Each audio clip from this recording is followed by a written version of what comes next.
हर हर महादेव, जय महाकाल। आज के इस वीडियो में गुरुजी ने जो उपाय बताए हैं वो है रोग मुक्ति के लिए, बीमारियों से मुक्ति के लिए उपाय बताए हैं। गुरुजी ने कहा है यदि आप ये उपाय करते हैं तो आपके शरीर में जो कष्ट है, वो तकलीफ़ है, वो नहीं होंगी। कोई भी बीमारी है, चाहे वो पेट से संबंधित हो, आपके दर्द की समस्या हो या कोई भी बीमारी है, वो धीरे धीरे समाप्त होने लगेगी। तो पहला जो उपाय गुरुजी ने बताया है, इस उपाय में आपको क्या क्या चाहिए। आपको बस एक लोटा जल चाहिए। तांबे के लोटे में जल भर लीजिए और आपको एक बेलपत्री चाहिए। जो जल लें आप हमेशा किचन से ही लें। किचन में जो भी आप बाल्टी रखते हैं, पीने का जो पानी रखते हैं, किचन में बाल्टी, मटका या आरओ लगा हुआ है तो आपको आरओ से जल ले लेना है और एक बेलपत्र लेनी है। बेलपत्र बस ये ध्यान रखना है, बेलपत्र की जो डंडी में गांठ होती है, उस गांठ को तोड़कर ही आपको यूज करनी है बेलपत्र। और बेलपत्र हो जो कटी फटी बिल्कुल ना हो, बिल्कुल भी खंडित बेलपत्र ना हो, बिल्कुल साफ़ सुथरी बेलपत्र होनी चाहिए। ऐसी बेलपत्र हो। यदि आपको बेलपत्र नहीं मिलती है तो आप शिवलिंग के ऊपर जो बेलपत्र समर्पित होती है, उस बेलपत्र को लेकर उसे पानी से धो लीजिए, स्वच्छ कर लीजिए। उसके बाद आप इसे दोबारा यूज कर सकते हैं।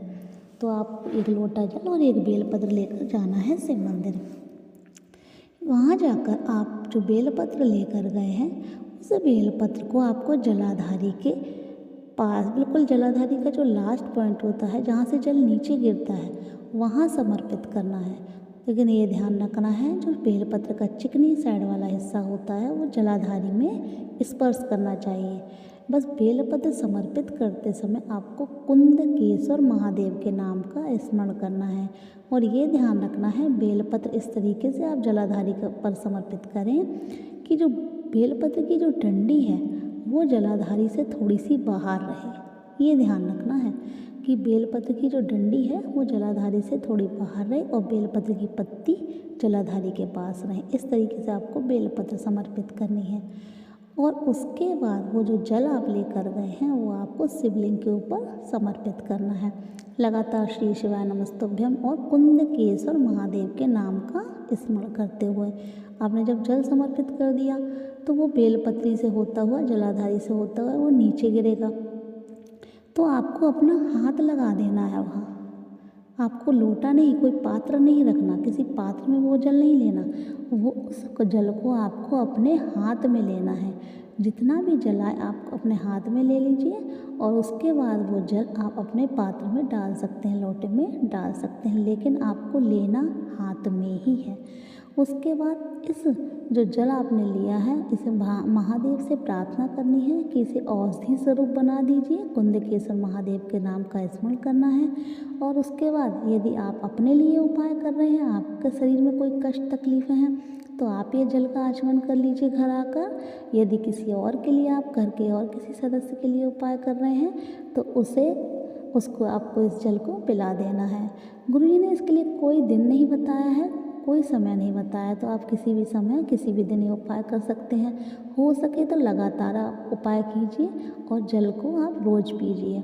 गुरुजी ने कहा है यदि आप ये उपाय कर लेते हैं तो आपके शरीर में जो भी कष्ट है, जो भी तकलीफ़ है, वो समाप्त हो जाएंगी। और जो भी बीमारियां हैं, चाहे बीपी, शुगर, थायराइड और पेट से संबंधित कोई रोग है, कोई भी रोग है, तो वो धीरे धीरे समाप्त होने लगेगा। एक तो ये उपाय गुरुजी ने बताया है।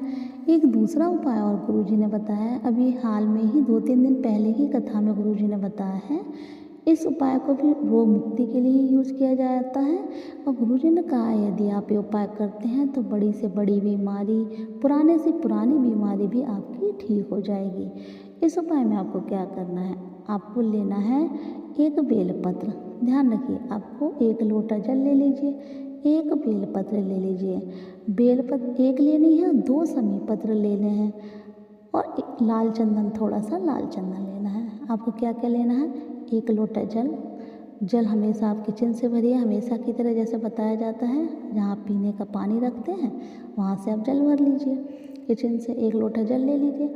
एक बेलपत्र ले लीजिए। बेलपत्र बिल्कुल साफ़ सुथरी होनी चाहिए, कटी फटी ना हो, ये ध्यान रखें। और बेलपत्र की जो डंडी में गांठ होती है उसे तोड़ दीजिए।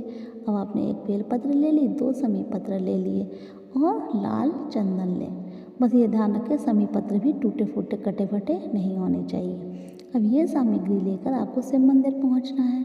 वहाँ जाकर आप 1 लोटा जल समर्पित कर दीजिए भोले बाबा के ऊपर। और उसके बाद जो बेलपत्र आपने ली है, तो बेलपत्र की जो बीच वाली पत्ती होती है उस पर आपको कुछ नहीं करना, ध्यान रखिए। बेलपत्र की जो बीच वाली पत्ती होती है उस पर आपको कुछ नहीं करना है। जो साइड की दोनों पत्तियां होती हैं उस पर आपको 1-1 समी पत्र रखना है, चिकनी वाली साइड। बेलपत्र की चिकनी वाली साइड आपको दोनों तरफ वो रखना है समी पत्र। जो बीच वाली पत्ती होती है उसे छोड़ दीजिए, साइड की दोनों पत्तियों पर आपको 1-1 समी पत्र रख देना है। जब आप समी पत्र रखते हैं उसके बाद लाल चंदन से उन्हीं समी पत्र पर आपको टीका लगा देना है, ध्यान रखिए, ठीक है। हम आपको वीडियो में दिखाने का प्रयास कर रहे हैं कि कौन सी पत्ती पर आपको समी पत्र रखकर टीका लगा देना है।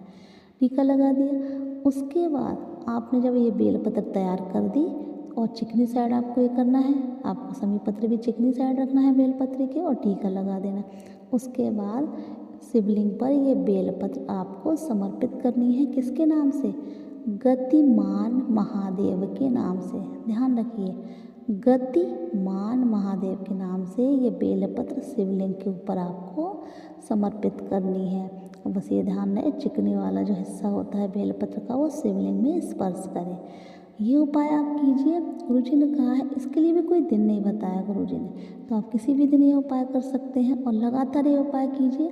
देखिएगा पुराने से पुराने रोग, पुराने से पुरानी बीमारियां आपकी धीरे धीरे समाप्त होने लगेंगी। ये उपाय बहुत ज़्यादा खास है। गुरुजी कहते हैं इस उपाय को कर कर आपके शरीर में जो भी रोग हैं वो उनसे आपको मुक्ति अवश्य मिलेगी।